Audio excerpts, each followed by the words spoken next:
Photogrammetry is not only about capturing objects, but also about capturing 3D surfaces for texturing, so in the next video we'll get acquainted with the PBR materials workflow in Reality Capture, Blender and GIMP. Capturing 3D surface data using photoscanning and then turning it into a PBR material is a super important knowledge, so expect a deeper dive into a PBR mindset in this chapter. With height maps we get access to more interesting and convincing ways to blend these surfaces together, so we'll also be looking at how to mix 3D surfaces using their height maps in Blender.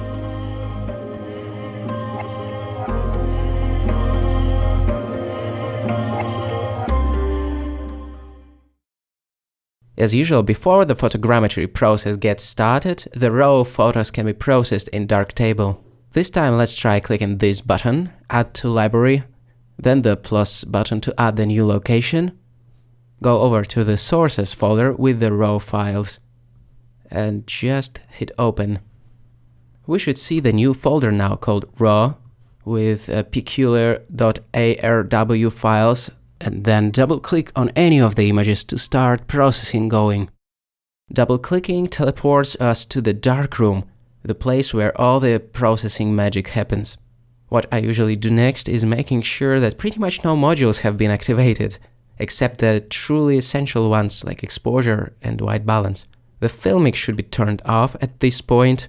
We don't have to tailor the image for display, it's meant to be a scene-referred image, though I'm activating all modules to absolutely check that the base curve is turned off actually.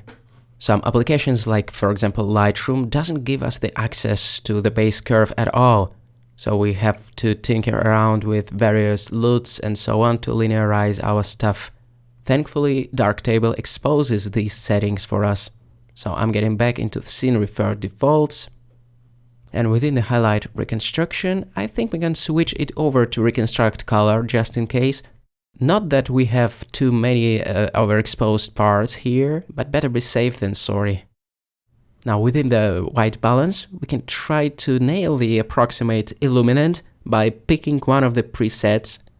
For example, the cloudy one looks somewhat in the ballpark, but not quite. So I'm using the color picker to sample the area of the white sheet of paper.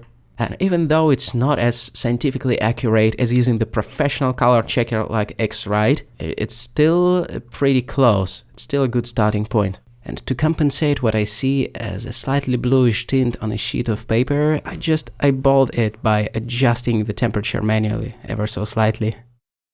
Then exposure. Technically, if this sheet of paper was the white swatch of X-Rite color checker, its luminance should read as something like 96 approximately, and we can check it by using the color picker, 96 being the lab value of lightness. We don't have to be here as precise, I think, especially the lighting conditions and the reflectance on the sheet of paper doesn't allow us to be really precise. Next, I'm going to use the Tone Equalizer module to squeeze the dynamic range ever so slightly. I'm adjusting the upper bands of Equalizer to push the highlights into the visible range. It looks good to me. We can pepper it up with a low amount of sharpening. So the Sharpen module turned on, the amount can be adjusted to taste. And that's pretty much it as far as the preparation process goes. We have fine-tuned everything that we wanted to see fine-tuned. Now the selective copy would help us to transfer these settings over to the rest of the images. Make sure you checked the white balance alongside other things. Now Ctrl-A to select all sources, selective paste. Okay. Give it some time to propagate the development settings to every image. Thankfully it's non-destructive, you can roll it back anytime. And finally exporting it out to the folder called export_sRGB. It's called like that because we're gonna be using 8-bit TIFFs with the sRGB profile. As for the resolution, it's a touchy subject when it comes to surfaces. I don't think we should limit it this time. When it comes to photoscanned materials, we need all resolution we can possibly squeeze out of it. Alright, now exporting everything out. To obtain the sweet 2.5D surfaces of mud, we first need to reconstruct the mesh and actually to colorize it in Reality Capture. For the UI, I usually go with 1+1 split screen, where the right window is reserved for 3D content. Now the export_sRGB folder contains all the processed sources. They have to be moved to RC. Let's check the number. It's still 610 images. The actual photos as well as their metadata can be checked in there as well by double-clicking on the TIFF images. If you expand the selected input, you will see the resolution, which is 6K by 4K, 24 megapixels, and I think we're ready to start the alignment process. First, let's check the settings. As far as the image downscale factor goes, I think in order to speed up the process a little bit, we can divide the resolution by the factor of 3 or even 4 for our source images with this setting. And then usually I increase the pre-selected features to something like 50,000, 40,000 or 70,000 in this case. It gives me peace of mind. Alright, all other settings are close to their default values. Boom, let the matching process begin. There's a possibility it could take some time because the number of photos is pretty decent. 600 is not a joke. Let me reset the UI to its original configuration with the large window to the right. Well, actually, I'm totally mesmerized by the pattern. Isn't it great? I was literally flying over the mud, and I wonder if you agree I have such a steady hand. It's unbelievable. Okay, if the cameras are getting in the way, the camera scale can be adjusted, or they can be turned off within the view menu, just to prevent me from bragging about it, I guess. Then as far as the reconstruction region goes, I think it was defined pretty well automatically. We shouldn't touch it. Maybe just expanding it ever so slightly to the top and to the bottom to make sure that there are no parts that go beyond that bounding box potentially. Then the most important setting ever, which is the image depth map calculation. As we haven't downscaled the source images and their number is pretty large, we should be extremely careful with defining the downscale. For example, if you're unsure about the computing power you get, just go with the larger downscales, like 4 for example, because even the downscale of 2, considering that we have quite a lot of data to work with, plus this resolution of the original images, which is quite high, will result in extremely high density model. Like you see the video memory error, meaning that it can't be displayed. It signalizes that the model is sufficiently heavy to not fit into the GPU memory. And indeed, if we expand the component tab, we will see that it's 100 million polygons, 94 to be exact. We have barely enough resources to just preview the point cloud and not the final mesh. It's so heavy with the downscale factor of 2. On the other hand, this very dense soup of triangles will allow us to achieve a pretty high resolution using vertex colors. So I'm switching the downscale images before coloring to 1, meaning no downscaling whatsoever. And then clicking colorize. Now imagine if we didn't use the downscaling at all. Is it the coordinates of Curiosity on Mars or something? What is it? Ah yeah, the control points have been selected somehow. So yeah, the utilization seems to be crazy, and it should be this way for capturing the surfaces as opposed to 3D meshes even. Once again, we get the prompt of not enough video memory if we click on the model, meaning that we can't preview the solid mesh as opposed to the point cloud, but that's not a big deal. Anyway, this is our high poly mesh and it should be called accordingly, dirt_high poly. Yet another step of this workflow would be to build a proxy mesh that can actually be imported into Blender without hitch, because dealing with 100 million triangles object is not a joke. We should use a proxy. So simplify a tool for optimizing it. The target triangle count can be pretty low, like 10,000 triangles, something like that. The color reprojection enabled. This will serve as a reference. Just a reference, nothing serious. Yet it will make our life easier. So simplification in progress. Let's assign it a descriptive name, because it's fairly easy to get lost in all these meshes and stuff. dirt proxy. So this is high poly. I will export it first. We won't necessarily need it outside of RC, but just in case. We can use the workflow menu called export, and it will present us with a whole bunch of options from which we select the FBX or the OBJ most likely. Searching for FBX. I will create a new folder with the high poly suffix, so maintaining the naming convention on the folder level as well. And I already have the license for these inputs. Export mesh by parts, yes. This is the high poly one, remember? Around 100 million triangles, so it should be split in parts. And now click on dirt_proxy and follow the steps. I will probably check if it's the proxy model indeed by entering the solid shading mode. And yeah, we can see the underlying geometry.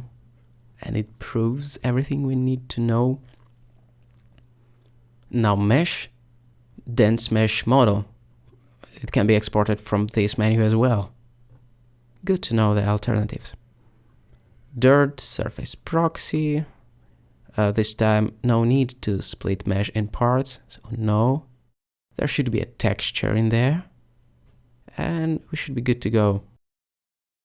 It's worth saving the project every now and then. Next we should have baking scheduled, but in order to bake anything, we need some kind of a baking plane. We're gonna be baking textures, so the plane is must have. That's where the proxy comes into play. It's much lighter than the 100 million triangles mesh. It gets imported without a problem into Blender. Let's now enable the rendered mode and crank up the lightness of the environment. So that will serve as a reference in helping us to set up the baking plane. It's very handy that we have the measuring tape, which measures exactly 1 meter. So after creating a plane, I'm positioning it and scaling it up in such way so it represents the baking surface. And I want it to be approximately 3 meters wide. So I'm making it 3 times larger than the measuring tape. What a math. As you can tell, I'm eyeballing things again. That's okay. The part of the surface will be missing at the bottom. That's also fine. It looks like the plane is flipped. R to rotate it. And as for the missing part at the bottom, and in fact at the upper right corner, we will fill it in post. In GIMP to be exact, or Affinity Photo or any other image editing application. After setting up the baking plane, we could technically export it right away, but that would be a mistake. We missed 2 crucial things, the first one being adapting the baking surface to the low frequency undulations of the dirt. If we don't do it, it will be a hell of a job to make it seamless. So I'm gonna add the subdivision surface modifier, set to simple, the optimal display turned off, the render and viewport subdivisions should be set to something like 4, I believe. That depends on the frequency of the height changes in the source mesh. Next, we can deploy the shrink wrap modifier to help tailor the baking plane to the large variations in height of the source mesh, with the shrink wrap method set to project instead of the nearest vertex. Only positive direction enabled in this case, I think. Or it can be both negative and positive. Or will it be too much adaptation? I guess I will go with just positive. That will help with leaving some details in. The offset slider kind of helps to tweak the mid-level of displacement. Probably I will stick to its default value, plus minus, something like that. And finally, to control the amount of adaptivity, there is the vertex group that can be adjusted. Down into the object settings, I will create the new vertex group. Then I will tab into the edit mode to gain access to the vertices, so we can adjust their weights. The full weight of 1 meaning full effect of the shrink wrap modifier, so let's try something like 0.5. And finally, within the vertex group drop-down, we need to assign the newly created group. After doing all of that, the vertex weights become the slider for intensity of shrink wrap. And so this intensity can be tweaked in the object settings. Tab, then change the slider position, assign, and it will change the amount of shrink wrapping. That's exactly how we can fine-tune it to our taste. Just to remind ourselves, we have also the subdivision surface modifier in this text, so that's how we can control the frequency as opposed to amplitude, I guess. Alright, and it's crucial to apply Shade Smooth in the right mouse button menu, otherwise there will be artifacts in displacement, quite likely. Now we are fully prepared to export the OBJ. The selection only checkbox should be ticked. If it's going to be used in RC, then the forward should be -X and up should be Z. The other options at their default values, and let's just send this baking plane to RC now. Nothing can go wrong with the setup that we have just done. We pretty much accounted for everything. The low frequency variation, the problems with smoothing.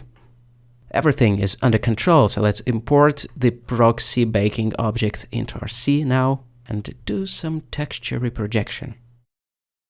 When you see the pitch black texture, it's actually normal, don't be afraid. And just in case you will see that the top surface is blue, it means that it needs to be flipped in Blender. That's something that we forgot to check actually, so we are not as bulletproof as we thought. I'm gonna call this dirt plane. Then open the tool shelf and go straight to the texture reprojection menu. A quick checkup of the source and result models drop downs. Looks good to me. Everything else set to automatic and enabled. The source layer for texturing is coloring, actually because we just have vertex colors in our source mesh. Pressing the reproject button to finish the job. Shouldn't take awfully long. Again, the blurry parts will get fixed as soon as possible by cloning. Spoiler alert. Wow, the rest of the texture, the OK part of the texture, looks very detailed to me. Like, the resolution is much better than I expected, actually. Even though there was a hell of a lot of polygons, it's still surprising to see vertex colors such detailed. I will delete the blank texture and let's check what we have. Whoa, a nice worm lying there. Let's check the displacement texture as well. It's the predator vision of the worm. Don't worry about that, it's just how RC sees it. This is the predator LSD vision, I guess, aka the normal map. So everything is in place. We can go ahead and export it out. I think it looks awesome. Wow, I really like it. So the new folder called Dirt Surface Baked. It's getting a little messy, right? With all the folders in place. Save mesh by parts, no thank you. As for the texture resolution, I don't think that the current detalization of the mesh is able to support 8K, so 4K instead. For 8K, I would go as far as, I don't know, 300 million polygons or even a billion. The displacement should be EXR, 32-bit format, because it needs to contain negative values as well as positive, and EXR is able to hold such values.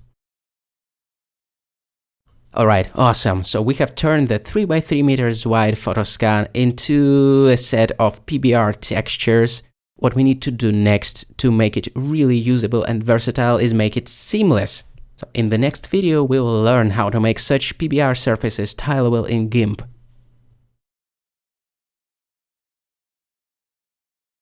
Wait, did I say that the next video will be about making the textures seamless?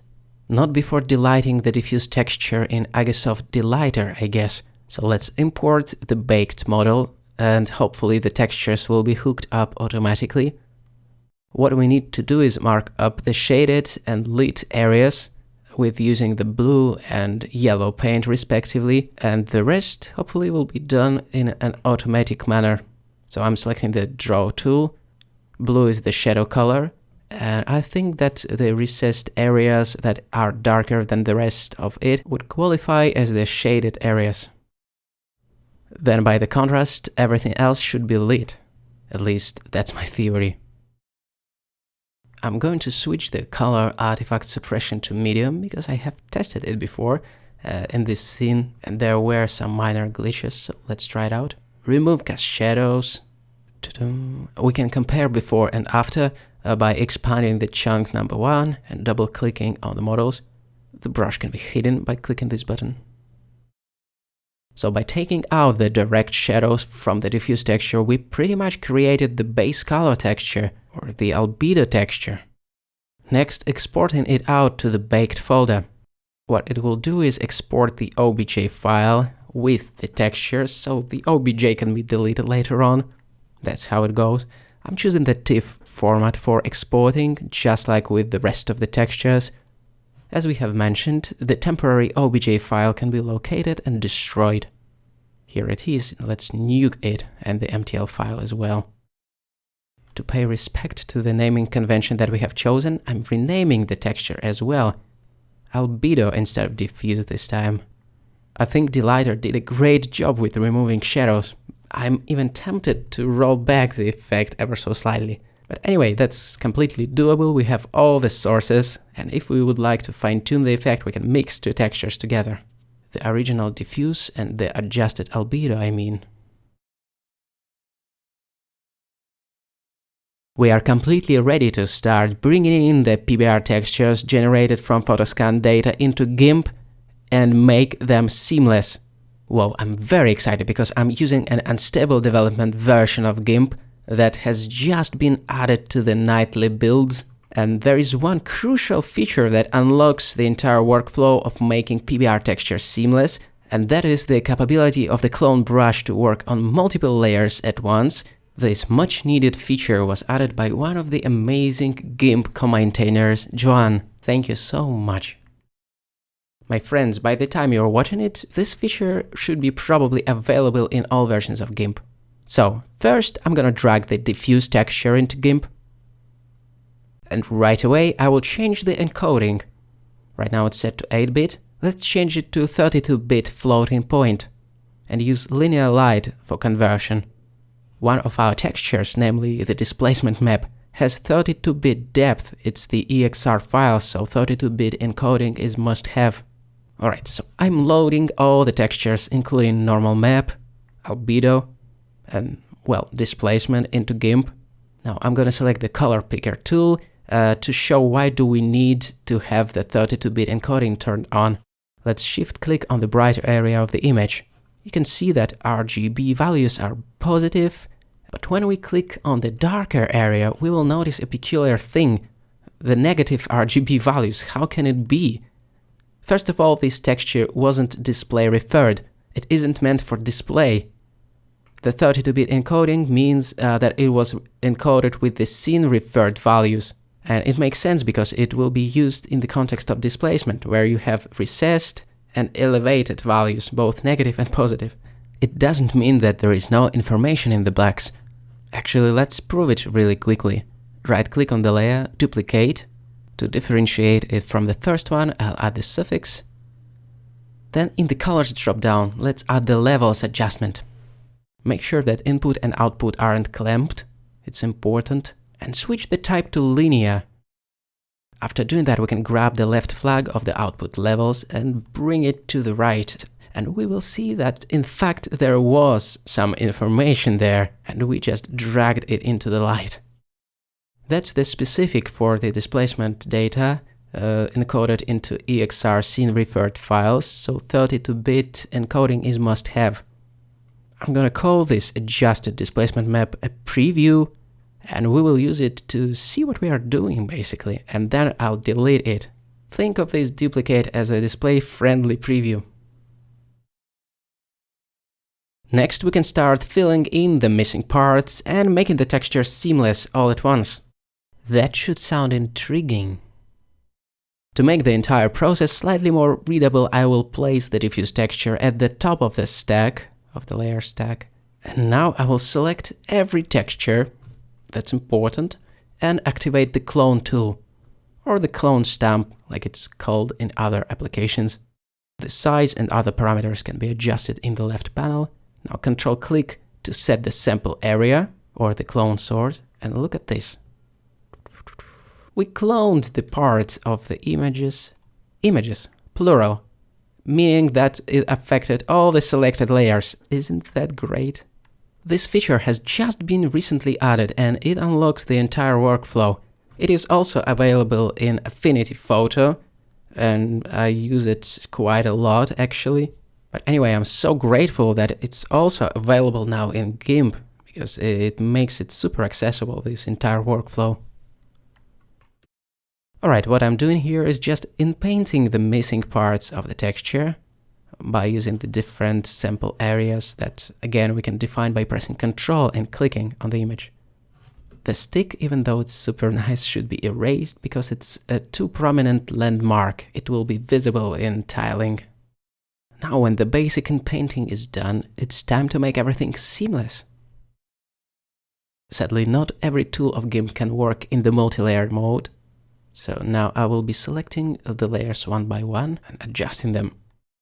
What I want to do next is offset every layer to the half of its height and width, and we can do it from the Layers menu, Transform Offset. By default it's set to pixels.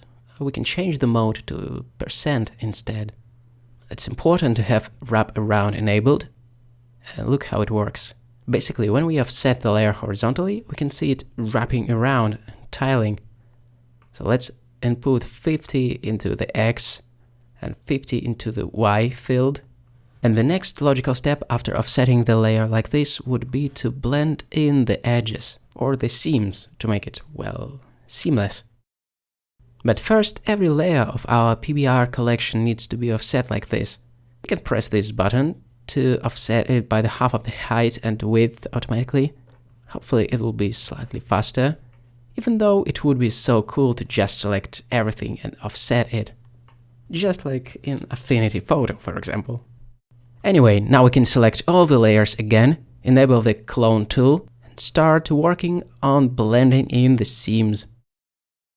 Control sets the sample area, and here you can see that we are using a pretty smooth brush to make sure that the transition doesn't look abrupt, and I'm just massaging the vertical and horizontal seam until it's no longer evident. The cool little trick to check if we have erased the seam indeed is to copy the displacement to the top of the stack. Because it's a highly contrasted image, all problematic areas just get revealed. And we can brush it out of existence. Note that every layer is still selected, because it paints only on the layers that have been activated. Alright, that's done. Moving the diffuse texture to the top again. Congrats, we have just made everything seamless with the use of the new feature, which is multi-layer clone stamping in GIMP. Now I'm just gonna offset everything back. It isn't absolutely necessary, because the texture should be technically seamless already. What would we want to do with it? But sometimes after offsetting it back, we can notice a bunch of new bugs, like this little hint of a seam on the right. Let me fix it really quickly. Now it should be perfect, I think. I don't see any more issues, even after inspecting it a little bit closer. I just see that this mud substance is beautiful. It's gonna be so cool in 3D. The last step, as usual, would be to export all the textures out of GIMP except the preview. So I'll start with displacement, File, Export As. Where do we have our special folder called Seamless? There. I have already tried some textures in there, so I'll just create the subfolder called 02, name the file. This one is gonna be dirt displacement, and the format should be EXR, the 32-bit EXR to be exact, just for this displacement texture.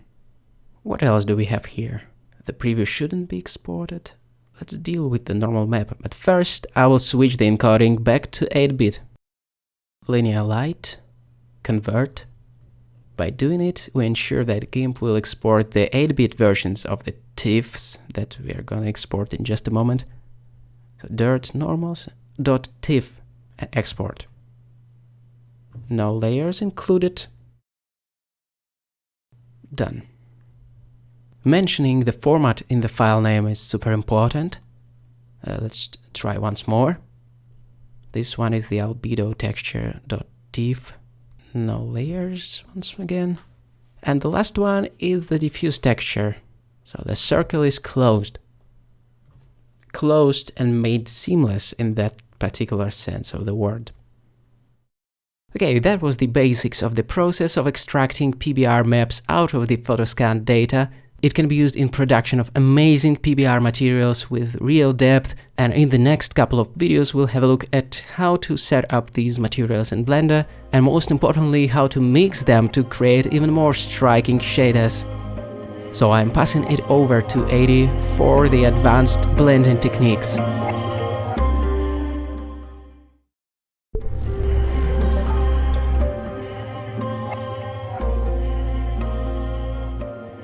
Hi, Adi Burrows for Creative Shrimp here, and you're watching the photogrammetry course with Blender and Reality Capture. In these videos, as a kind of bonus to this PBR section, we've decided to include some thoughts on how to actually use some of the surfaces that we're making from photogrammetry. We've included the end blend file in the project files, so you might actually just prefer to dig into that yourself. But otherwise, feel free to join us for a bowl of noodle soup. Here we'll take a look at mixing together different materials within Blender. We'll use a few different ground textures to get this done. When you have height maps, it opens up a few different ways that you can mix together those materials. For example, we can specify a height at which we want one of the other layers to take over, or we can easily mix in a flat layer that can kind of act as our water layer, or we can simply mix depending on which height map happens to have the highest or lowest values of that part of the texture, depending on how you want to set it up, that is. First though, let's get into setting up how we might mix between multiple layers simply at first and slowly build up a little bit of complexity as we go on.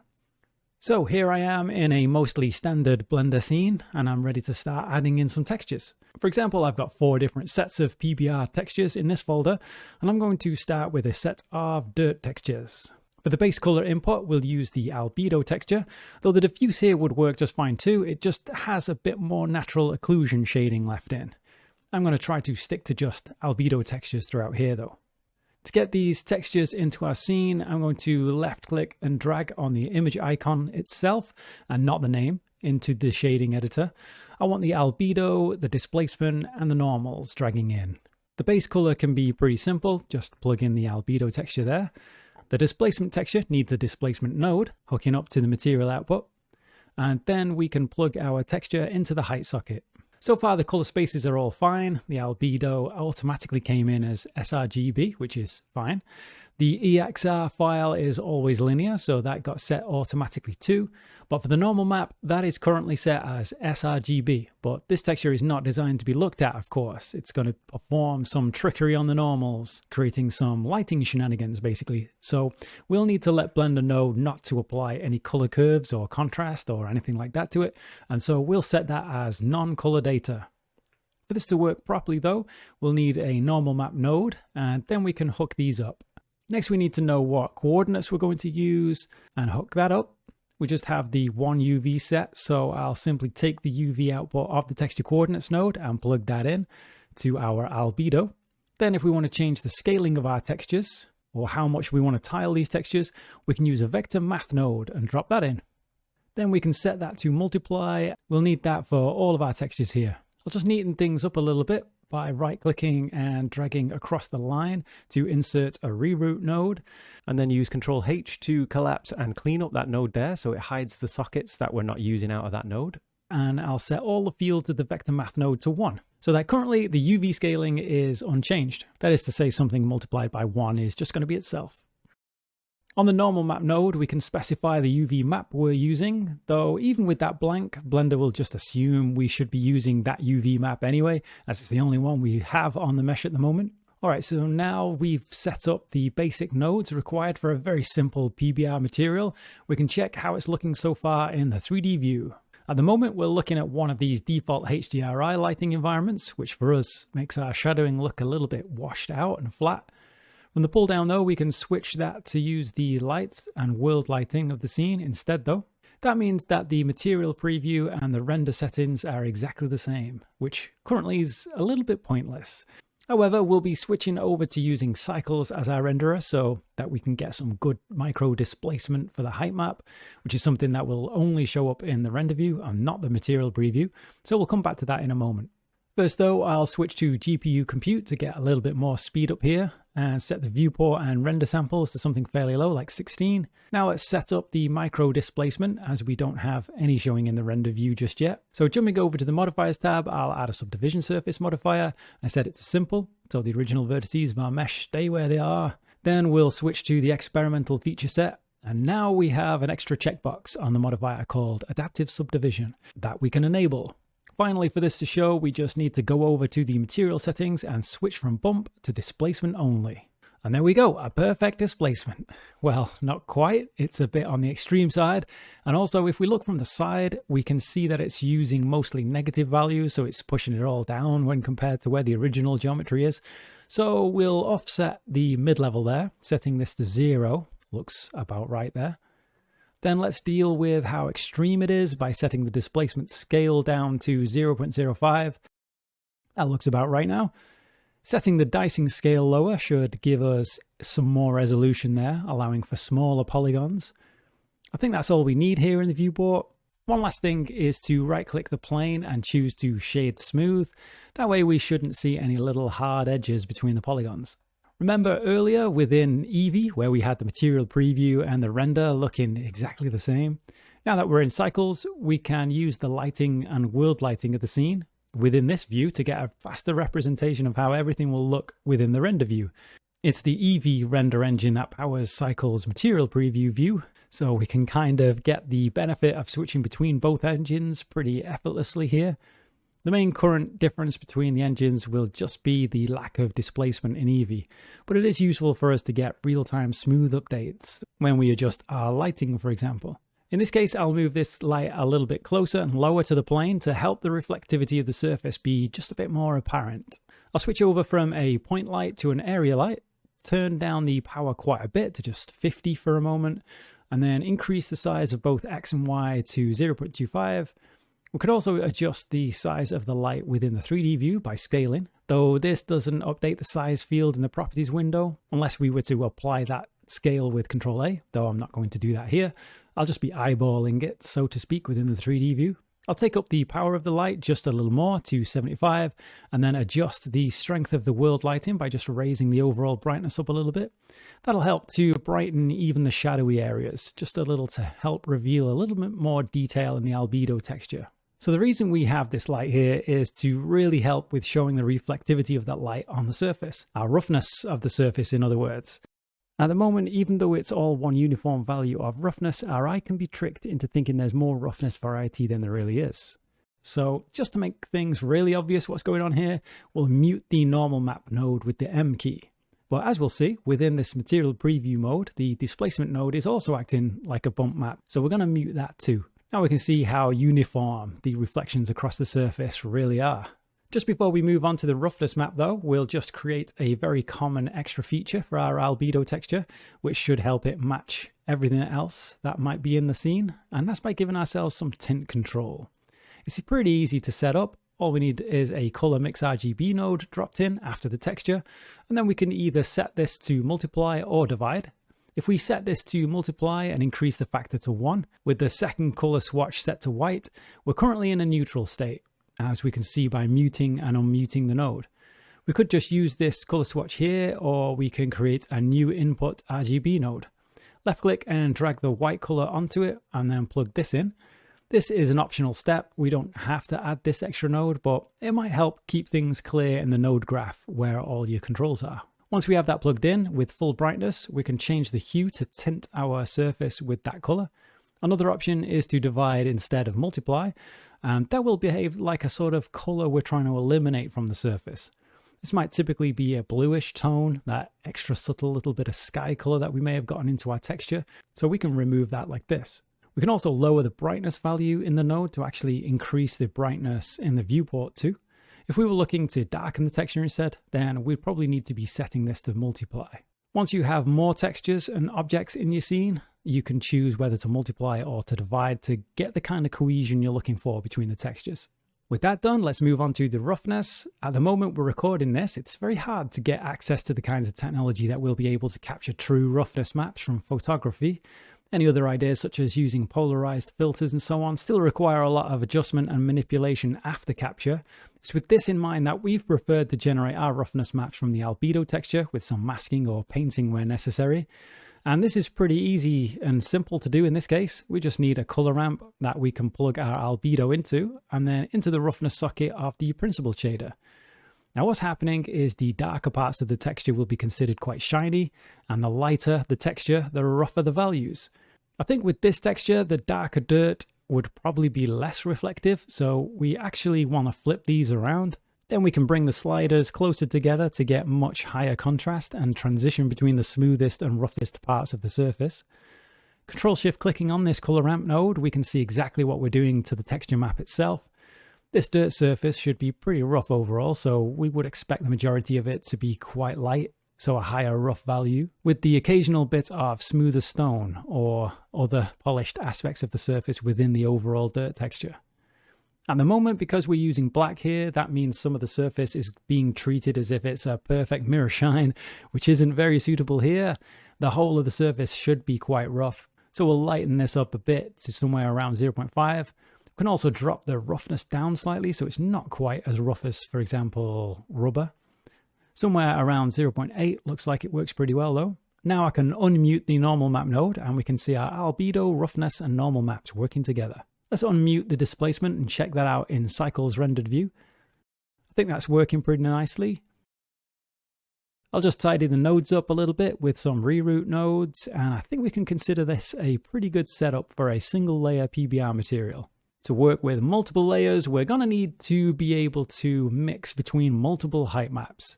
So that we only need to work with one displacement node, what we can do is ignore the mid-level and scale parameters and recreate them ourselves as math nodes. To start with, I'll duplicate the displacement node and then we'll be able to compare the results between them while we set up.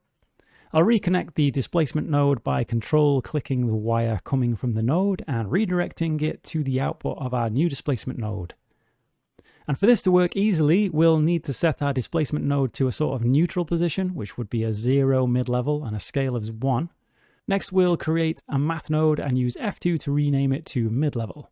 With it set to add, this should emulate the mid-level nicely. Our mid-level is 0, so we can leave that as it is, as that's what our other displacement mid-level is set to. And then we can use Shift D to duplicate that math node and switch this to multiply and set that to 0.05. Again, which is the value of the scale we have in the original displacement node.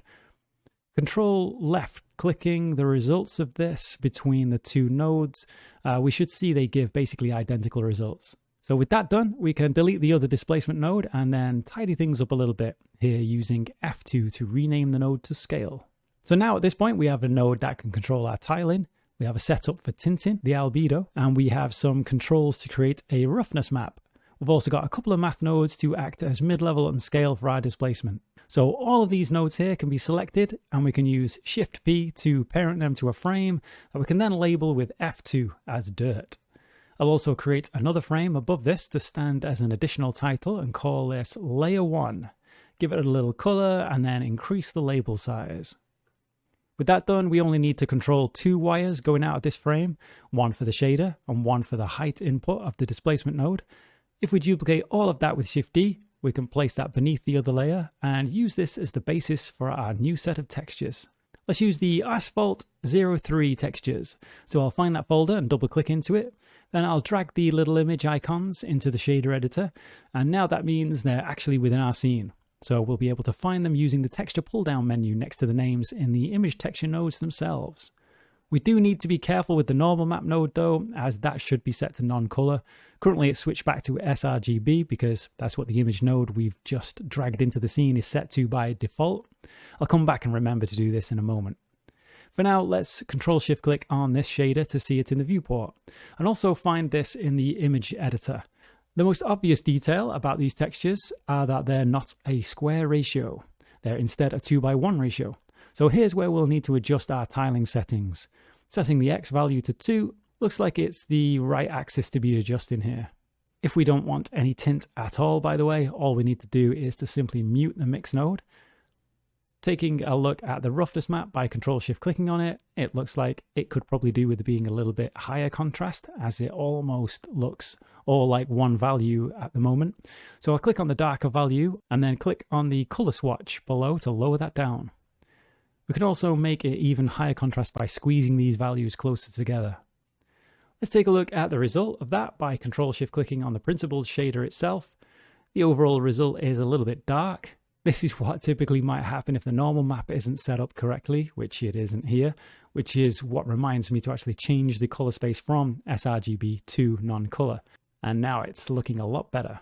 Next, let's correct the displacement by plugging our layer 2 texture map into the height socket of the displacement node. To see this properly, we need to switch over to the rendered view and then take a look from the side to adjust the math nodes that we added to get the correct mid-level and scale for our displacement.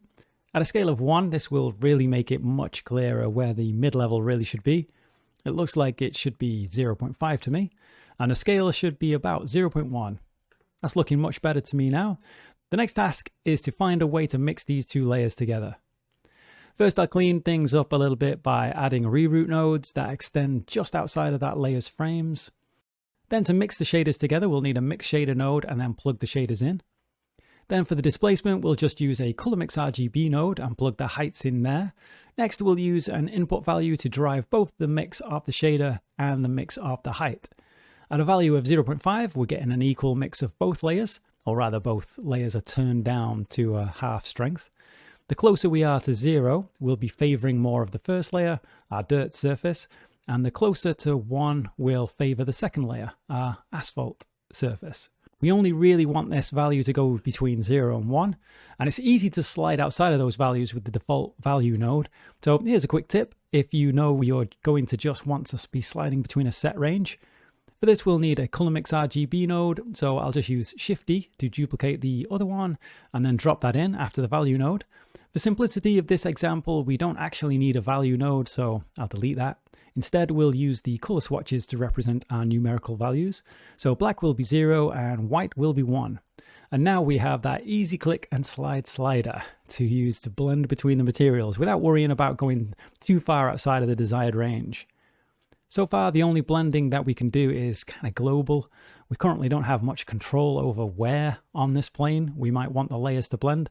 We could use another image that we can paint on as a sort of mask, or we could do some procedural texturing, or we could do something that should be pretty light when compared to other options, which is to paint our vertices to tell Blender where to place each material. For this to work though, we need a few more vertices. So I'll tap into edit mode and right click to subdivide. Opening up the tool there, we can increase our subdivisions to 10 before it lets us go no further. So I think we need just a little bit more. So I'll click in the field and take this up to 16. With that done, I'll switch over to Vertex Paint, which will automatically create a vertex set for us. We can see that now by adding in the shader editor and import vertex color node, selecting the color set from the pull down and Control-Shift clicking it to see just what this currently looks like cleanly in the viewport. By default, it should be pure white. It looks a little off-white at the moment, simply because of the fancy scaling of values that our Filmic color management is doing, but we can ignore that for our purposes here. This will still be a value of 1. That will tell Blender wherever a vertex has this value, it'll show only the second layer from our mix nodes. While we can see a lot of the tools in the top of the 3D view, we can actually see a little more if we go into the Properties window and click on the Tools tab at the top. For example, we can see we have white and black by default as the two colors we can currently swap between. The shortcut for this while painting in the 3D view is X. Now with our current strength of 1, we can paint pure black onto any of the vertices under our stroke, which will eventually reveal our first layer.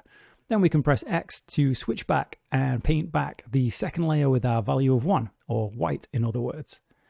We can also flood fill a value by going to the paint menu and choosing set vertex colors. So with that done, let's actually hook this up so that rather than seeing the vertex colors themselves, we'll see the result of them mixing our layers. We don't really need our color mix node to blend globally between 0 and 1 anymore, but I'll keep that around for the moment and just plug the vertex color node into where that 1 was going instead. For a very basic vertex blend, this is all we need to do. Now we can see that when we paint black onto the plane, we're revealing our dirt layer, and where we paint white, we're laying down our asphalt layer. Taking a look in rendered mode, just to check out displacement, shows that everything seems to be working well there too. Our main problem here really is that with only the few hundred vertices that we have to paint on, we're really only getting quite a soft large gradient between the layers. It would probably look a lot cooler being able to tighten that up to get sharper transitions between the layers. One way to do that is with a math node, set to power. The higher we set this, the sharper the transition we get. To see exactly what's happening, I'll Control-Shift-Click on the math node and then play with the value to show those gradients changing, depending on whether we increase or decrease this value. Control-Shift-Clicking back on the mix shader to see the results, we can see that currently this is looking pretty good as we paint on our vertices. However, over in the rendered view, while the albedo, roughness and normal are working well, the displacement looks a bit angular and harsh where it blends. To help with this, we can kind of split what we're doing with the displacement away from the other images by simply having the math node just affect the mix shader, while the raw vertex colors with the softer gradient blends between the height maps. With our current setup, we're just mixing between the height maps. As one layer takes over, the other layer reduces in intensity. That's one way we might like it to work. But what if we wanted our height maps to be accumulative? So rather than simply having one or the other, we could actually have a maximum of both at the same time. To do this, we'd need to be able to add them together. We can do this by just switching the Mix RGB node to Add. Now we just need to consider exactly what we want to happen. To demonstrate this, instead of using the vertex colors just for a moment, I'll just plug back in our Mix RGB node that's acting as a simple global layer slider from 0 to 1. At a value of 0, we could have just the first layer. At a value of 1, we could just have the second layer. But at a value of 0.5, instead of having both layers at half strength, we could have both layers at maximum strength. So to achieve this, we can use a map range node. This is going to act a bit like a color ramp. To illustrate this, I'll hook our vertex colors back up for a second by hooking them up to both the color ramp and the map range nodes. Moving the left slider back and forth to control the black end of the value spectrum is exactly the same as adjusting the from min value of the map range node. To make this more obvious, I'll set the map range from min value to 0.2 and the from max value to 0.8, and then set our color ramp to start at 0.2 and end at 0.8 as well. Toggling between them by Control-Shift-Clicking on them, you'll be able to see that this has exactly the same effect on our vertex colors. I find the color ramp a little easier to understand what's actually happening, but it's generally better practice to use the map range node as we have more options and inputs with it. So let's delete the color ramp and set this up with the map range node. Hopefully this will now make a bit more sense. What we're trying to set up is have a value of 0.5 mean that both height maps are set to 1, so they're both equally and fully strong. Thinking about the first layer for a moment, what we want are the values 0 to 0.5 to actually mean that the first layer's height map is 1 all the way through that range. So no change, just fully showing layer 1's height map throughout. But at 0.5 to 1, we want to be reducing our first layer's height map. So in other words, when our vertex colors are 0.5 or mid-gray, we get fully layer 1's height map, but as the value increases to white, or in other words to 1, we want less and less of layer 1's height map. So we can achieve this by setting the input range of 0.5 to 1 to output the range 1 to 0. Now that still might sound a little bit confusing, but let's test this out. So we should get fully white all the way to 0.5, and then it should look like it gradually decreases to black, or 0 in other words, which is what we've got. So let's take this a step further. First though, I'll just give us a little bit more space to work with here. So all we need to do is multiply our map range node with the height map. Now viewing the result of that multiply node in the 3D view, we can test out the value range again. And we should see no change in the strength of the height map between 0 and 0.5, but we should see it sort of fade away into black as we go from 0.5 to 1, which is what we're getting. So we can use the result of this and put it into our add node, which is combining the two layers together. So that's the first layer done. Of course, instead of just having a single value going into the map range, we'll be using our vertex colors, so I'll hook those back up. And we also want our vertex colors to inform the factor of the mix node between those layers, so we'll plug that back in too. So now we have the vertex colors telling Blender which layer we want to see. But also we have the vertex colors controlling the strength of our height map itself, so that we've kind of remapped when this first layer's height map will be at its strongest. Next we need to set up the second layer, so let's unplug the current unchanged second layer height map from where it'll be ultimately added together with the first layer. Then we can duplicate the map range and multiply nodes and bring them down, and also plug in our vertex colors. And then I'll go Control Space to maximize the viewport here so that we can hook up the second layer height map into our multiply node. And like the first layer, that'll also get added together into the color mix RGB node that we've got there. The difference here though is that we need to alter the map range node. So let's Control Shift click on that so that we can see it in the viewport. To make it really easy, I'll just go back to a single value by unplugging the vertex colors temporarily here. So let's just think about what we want to achieve with the second layer. We want it to be outputting black at 0, and then by 0.5 be outputting white, and stay white all the way to an input of 1. So since we'll be going from black to white, we'll need our output to be from 0 to 1 and not flipped like we did with the first layer. Now let's see what we've got. Currently we've got values 0 to 0.5 all coming out as black, and then 0.5 to 1 being a gradient from black to white. That's not quite what we want, but we can alter this to go from 0 to 0.5, and then that should be all we need. So in other words, when we input a value of 0, we'll get an output of 0. And when we input a value of 0.5, we'll get an output of 1 with a linear interpolation between those values. Clicking through the values there looks like we've got everything working as we want, with 0.5 to 1 all being the same white output. So we should get no changing strength on our second layer as the first layer fades out. And then we're pretty much done with remapping all of our values so that they can add together. And at mid-gray, or 0.5 in other words, we'll have both height maps fully on, but just added together. All we'd need to do is to plug our vertex colors back in and Control-Shift-click on the Add node to see the results. Before we move on though, I'll plug in the Mix node that we have there hanging around just to make it easy to double check what we've set up by sliding in between 0 and 1.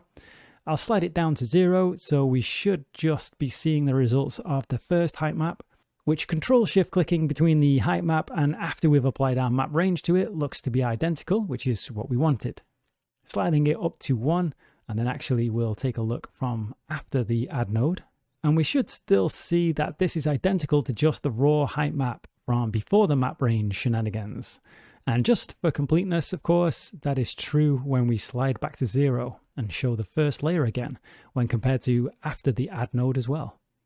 Sliding between 0 and 1 should show the second layer being added in until we reach 0.5, where both layers are fully added together, and then at which point between 0.5 and 1, the first layer begins to fade out until we're just left with the second height map, still at max strength. So hopefully that makes sense. It's probably one of the more confusing aspects of this, but otherwise it's overall pretty simple and straightforward. With that done, we can plug our vertex colors back in again and Control-Shift-click the Mix Shader node to see the current results. And with white, I can paint back in here at full strength the second layer, asphalt layer in this case. And painting in black, I can remove that layer. At a strength of 0.5, it will take a few strokes over the same area until we accumulate a full black. And so we can get a nicer area of mid-gray, which will have a little bit of both layers visible, depending on how strong we have our power node set, that is, as that's increasing our contrast. Moving over to rendered view, keep in mind that the map range alterations we've just been doing is only for the height maps. The shaders themselves are being mixed only with a simple vertex coloring and power node for the moment.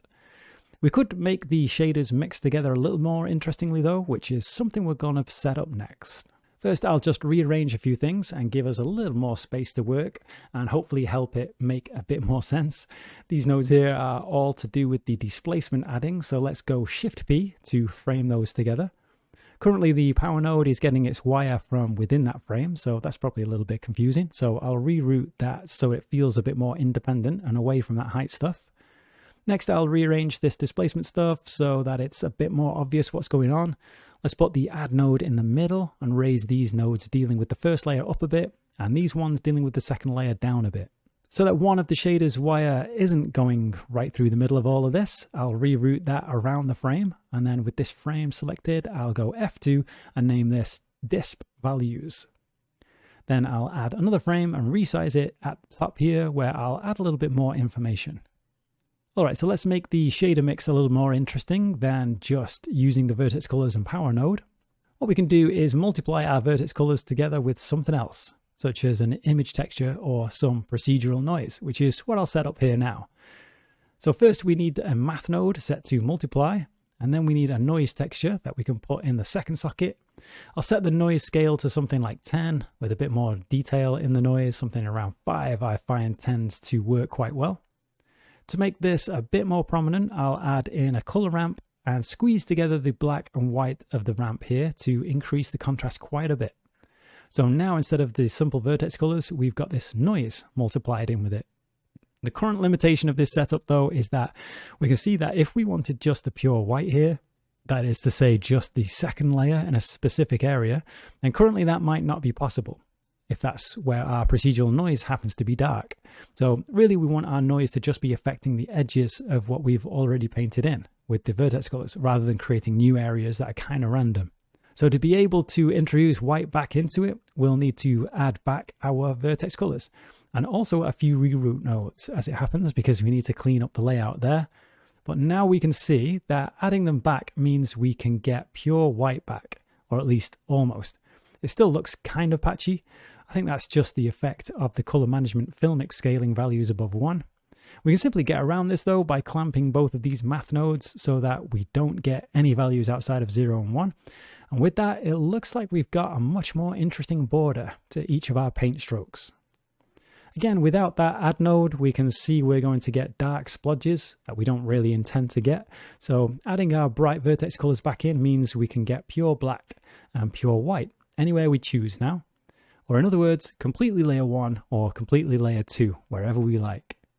With that done, I'll just neaten up the nodes a little here, and then parent our new nodes to a new frame with Shift P, and then F2 to rename this to Blend Noise and Vertex Colors. Let's take a look at the final effect by Control-Shift clicking on the End Mix Shader node to see that in the 3D view. Toggling the noise node with the M key shows the before and after effect that the noise is given to the borders of our strokes. It doesn't have to be procedural noise going in here, it could be one of the textures. For example, using one of the albedo textures should work quite well. Here I'll plug in the texture from layer 1. It's a little confusing with the wire cutting back and across everything there though, so I'll just reroute that around to make it a little bit more readable. With that plugged into the color ramp though, we can then check out what the mask looks like by Control-Shift clicking on it and adjusting the contrast so that we get a good separation between dark and light there. And then Control-Shift clicking on the mix shader again will show us our results. Sometimes different textures work better than others, so feel free to experiment with that. In this example, I'm leaning towards just using procedural noise, so I'll undo a few of those steps there to just return to that setup. Alright, so that should conclude our setup blending together 2 layers. Though we will return back to this setup at the end for a tip on how to extend this material should we want to keep on adding layers. But for where we are here, this should wrap up the main setup and idea behind layering the 2 sets of textures with vertex colors.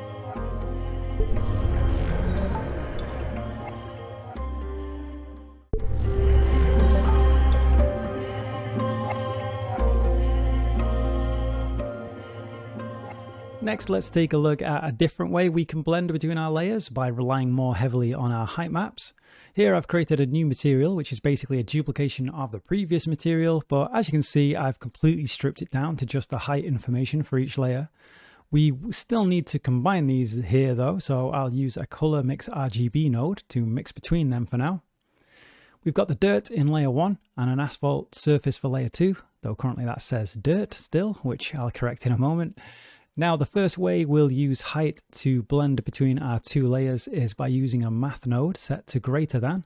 Setting a threshold of 0.5 means simply that whatever the value of the input is, if it's above that threshold, or 0.5 in other words, then basically show layer 2. The principled shader doesn't really need to be that large, so I can use H or Control H to shrink that down. I've got nothing plugged into it at the moment, so I'm just going to use H and move it down a little closer to the other nodes. So here at the moment, whenever our value goes above 0.5, we get the second layer, the asphalt surface. That isn't especially useful when it's a value driving it, but if we use the output of our layer 1 height map instead, then we'll see that we can use the threshold to state at what height we want to reveal our other layer. Our height maps aren't displacing the geometry several Blender units above or below the original plane, or several meters above or below, in other words. So the actual values we're going to see results in this example will be quite small.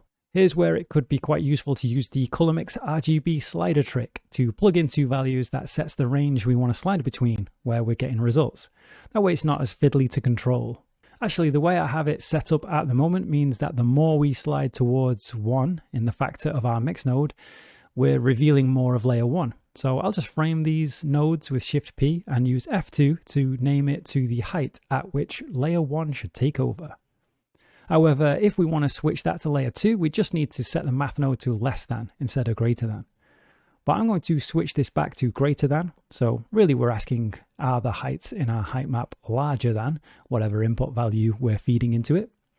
This means that with a really low value, we're asking our parts of the first layer higher than this super low value, like negative 0.03. Well, pretty much all of our texture is above that value, so almost all of the output will be white and therefore show the second layer. It'll get harder and harder to say yes to the question as we raise the input value to something high and above the values in our height map, like somewhere around 0.05. So pretty much all of the result will be a no. The first texture isn't higher than the value you're asking about, and therefore the result's going to be black and it'll show us the first layer. The issue with an if statement though is that it's binary, it's either black or white. We're not going to get much of a maybe response or it depends. It's pretty certain, and so we'll get a very harsh transition between the height maps, which as we've seen isn't a very nice effect. It's much better if we have a little bit more of a gradient between them. So let's set that up. I'll start by giving us a little more room and then press Shift P on the math node itself. And I'll brand that with an easy but harsh and no transition control. So it's a good proof of concept, but we need something that has more control. For that, we'll break out our trusty map range node. I'll plug the layer 1 height map into the value input of the map range, and then I'll use the easy sliding value that we've already set up to go into the from min input, and then we can use a math node set to add in our from max input. This allows us to control our transition between black and white. So remember, the from min and max behave very similarly to a color ramp, and the closer we have these values, then the higher our contrast will be between black and white.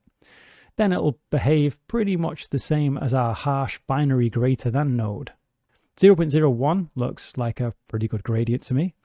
0.001 is getting perhaps a bit too sharp and behaving too closely to the greater than math node we had, which we can currently easily toggle between by Control-Shift clicking on them. So we know we're getting a very similar effect with our map range node, but now we can control our transition to be as wide as we want. I'll name this accordingly and press F2 and label it smooth transition size. And then actually we don't need the greater than example anymore, so let's delete that. And then have our map range node go into the factor input of our mix node instead. So let's see the displacement in the viewport. It'll be easier if we have some shading to look at. So let's Control-Shift click on our collapsed shader that we have here and then slide through some values. We can see at 0.3 in our add node, it's way too large for it really to make much of an effect. At 0.1, we get a slight bit of difference, but still really not quite as much as we want. Even 0.05 is a little much. 0.01 is still looking like it might be around the best transition for me in this case, though we can reduce our dicing scale down to get a bit more detail here and experiment with the value. 0.02 could also work. To make it more obvious, let's use some color to help show exactly what's going on. So I'll expand the shader back open with H, and then I'll duplicate the color mix node. I did that with Control-Shift-D to maintain the connections going into it, but it doesn't really matter as we only need the factor input anyway. I'll unplug the others so that I can just adjust the two color swatches to something more distinctive, nice green and blue for example, and then plug that into the principled base color input. It's probably easier to use Control-H on that shader to collapse it rather than H as I've done here, but I guess I'm just enjoying that big capsule shape we get instead. Now in the viewport we can see our blue tarmac and green dirt and the fairly smooth transition we're getting between them there. After a little more experimentation, I think 0.01 is giving the best results for these particular textures. And with that done, let's turn our attention to setting up a different kind of height blending for mixing in a flat layer, perhaps like a water surface. This is going to be pretty quick and easy to set up. All we need is another math node, and we can set this to smooth minimum or maximum. Then if we use our easy slider again as the value input, and then take the layer we want to mix with a water surface as the second value, then we're basically done once we plug the result into the height input of our displacement node. So what the smooth maximum node is doing is comparing for each part of the texture which of the two inputs is the higher, and then outputting that value in that area of the texture. Since what we've got going into the second socket is just a single global value, or in other words a completely flat surface, as we raise that value, it's like we're raising that flat surface. And as the value gets higher and higher, it's this flat layer that is more often winning this node's competition, the contest of which of these two inputs has got the highest value. We have a distance setting that we can use to control how sharp we want the blend between the height map and the flat surface to be. Again, I'll try a value of about 0.01 to just soften that off a little bit. Then I'll just alter the colors so that the flat layer is the bluer color here. Actually, with this effect, we can probably go even sharper with our transition. So perhaps 0.001 or even 0.0001, which just looks like 0 in the actual field there, as we're getting so small at this point. So it rounds it off in the input field, but it's still there, really, if we click into it later. But really, that's all there is to do for this particular setup. I'm going to rename this math node with F2 to flat water. Next, let's do another really simple height blend, which is again going to use our smooth maximum node that we've got here. So I'll duplicate that with Shift D and call it the highest winds, which should hopefully explain what we're going to do with this one. We can simply plug both of our height maps into the values and then hook that up to the displacement node. And then it'll simply show us the height map that is highest in that area of the texture. And again, we can use the distance field like a sort of fall off. If we're looking for a particular effect, then keep in mind that we can use our mid-level math node to sort of offset the overall height of that layer, so that we can use that as a sort of bias control to favor more of one layer over another. But again, that's another easy way to blend between our height maps.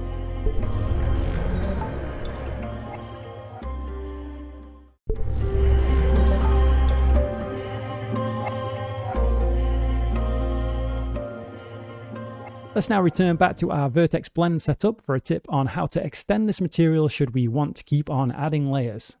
First of all, we're going to need a bit more space, so I'll move the displacement and output nodes way further to the right. Then select all of the layer 1 stuff and duplicate it and move it into the space we've created. We'll also need the nodes handling the vertex color mixing, as well as the nodes that handle the displacement mixing. So I'll duplicate these and move them over as well as tidy them up in this new space a little bit. To mix this new layer in with the other layers, we're going to need another mix shader. So I'll duplicate the other one and bring that over into this space too. All right, so with that done, let's start plugging things in. The previous mix shader should go into the new mix shader. And also the new mix shader should now be the main one that we should be looking at. So I'll Control-Shift-Click that to hook that up to the material output. The power node below is what's driving the mix between the previous shaders and this new one. So let's hook that up to our mix shaders factor. And our new shader will need to go in the second slot. Next, we'll hook the displacement stuff up. So the new layer's height map will go into the multiply node in our disp values frame here. However, similarly as we did with the mix shader, we need the previous ones to go in the first socket and the new layer to go in the second socket. So I'll Control-Click and drag that wire to the lower multiply node. And then the previous height input will go into the upper multiply node. Then we just need to hook up the result of this frame as the new input to the height socket of our displacement node. At this point, we've got pretty much everything hooked up. We just need to switch some things around for this new layer. So I'll start with renaming that frame to layer 3, and then let's isolate just this shader for a moment by Control-Shift-clicking on the shader or the reroute node just after it to see the results of this in the 3D view. Let's make this another asphalt layer, so I'll navigate to the asphalt directory and then drag from the image icon to the left of their names these 3 textures into the shader editor. I'll load them into Blender's memory. This time these are all TIFFs, so they've all automatically been set as sRGB color space. I'll switch the normal map to non-color, and then we can delete that. It's still in Blender's memory, as we'll see in a moment though. And then I'll switch the displacement to linear, and then delete that. And then it's fine to leave our diffuse as sRGB. Now, using the pull down in each node, I can select the appropriate texture. Notice that the image nodes have remembered that we switched the color spaces. To get a good look at what our displacement nodes are doing, we'll need to hook that up directly to the displacement node though for a moment, and then we'll just be completely isolating this layer at this point. Next, I'll load up this new asphalt texture into the image editor, and we can see that this is another set of textures that has an aspect ratio of 2:1. So I'll adjust that in the X value of the vector math node. The tint looks okay, but we'll get a much better idea of that once we see things in context with the other layers. Before going any further, as I can often forget to name things, I'll rename this frame to Asphalt 4. And to kind of prove that, let's check layer 2. And here this is still called Dirt, so better late than never. Let's rename this to Asphalt 3. Next up, let's take a look at what we're using for our roughness on layer 3. I think for this, I'll probably just drop the darker end on the right down a little further to get a little more separation from it. It looks like the color stops are pretty much in the right place there though, so we can leave the positions be. Next, let's take a look at our height map. Switching over to rendered view and looking from the side, we can see that this is all above our original plane. We can make this even more obvious by increasing our scale to 1. And then to get it more in line with our original geometry, we can drop our math node, handling the mid-level down to something like -0.6. As for the scale, that looks like somewhere between 0.1 and 0.2 should be about right. 0.1 looks strong enough for me now though. Alright, so that's the new layer all set up. Let's Control-Shift-click that final mix shader again to see the results of all the layers. The only thing we need to update for this layer now is to create a new vertex color set, so that we can paint where we want this new surface to sit on top of the previous ones. So I'll go over to the Object Properties tab, find the Vertex Colors section, and then click on the little plus. This will duplicate our first color set, and I'll name it to Col 2.